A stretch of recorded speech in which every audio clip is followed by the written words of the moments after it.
Welcome into sports. I'm Aron Geml. The Professional Disc Golf Association made a stop today in North Platte for the Spat at the Platte Long Tees event. The Husker football team was indeed in action last night in Lincoln to open Big Ten Conference play. It was a very busy day for volleyball here in North Platte.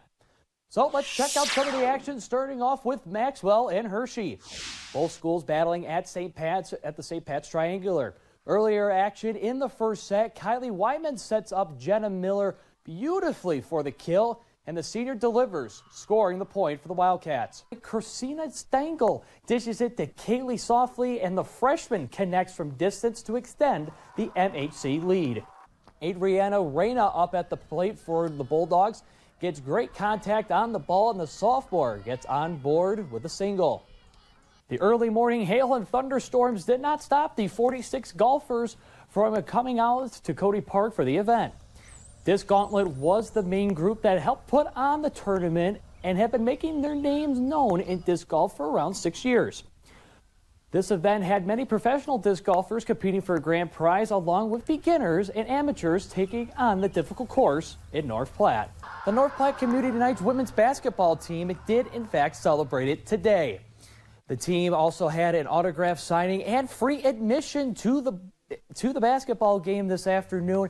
And for their head coach, Jeff Thurman, he cannot be more proud to celebrate this day with his team.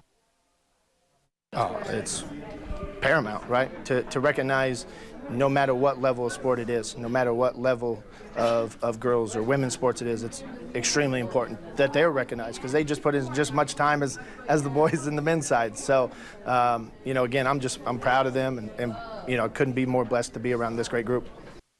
This season, across the state of Nebraska, every high school varsity basketball game, whether it be boys or girls, will have a new rule, and that new rule will be sitting high above the backboard. A 35-second shot clock will be implemented across all classes of high school basketball this season.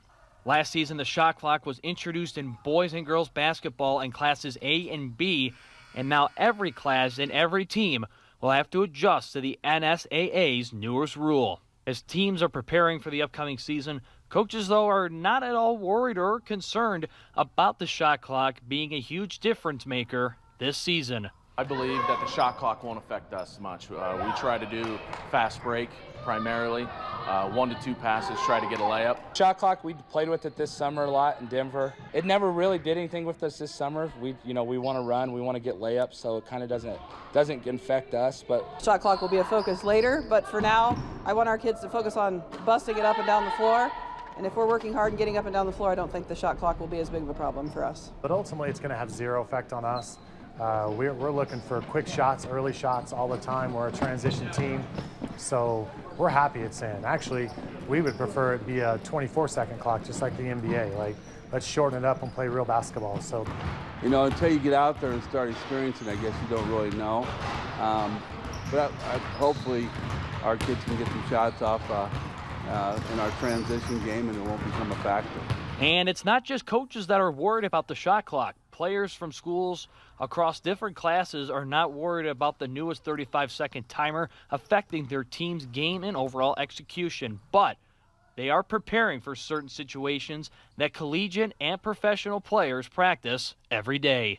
I think it might change a little bit, but most of the times I feel like we get shots up pretty quick. It doesn't take forever. At the end of the games when we're stalling a little bit, it might change, but I think that's about it. Last year at the holiday tournament, they had the shot clock. It didn't really affect us, and I don't see it affecting us this year. It's we're really not worried about the shot clock until there's 1 minute and 10 left, just because we're not a very good stalling team. We're not an offense team. We're just a quick go team all the time, so the shot clock really isn't going to affect our game very much. The season just days away from tipping off. Only time will tell on how much big of a factor the new shot clock will be for all teams.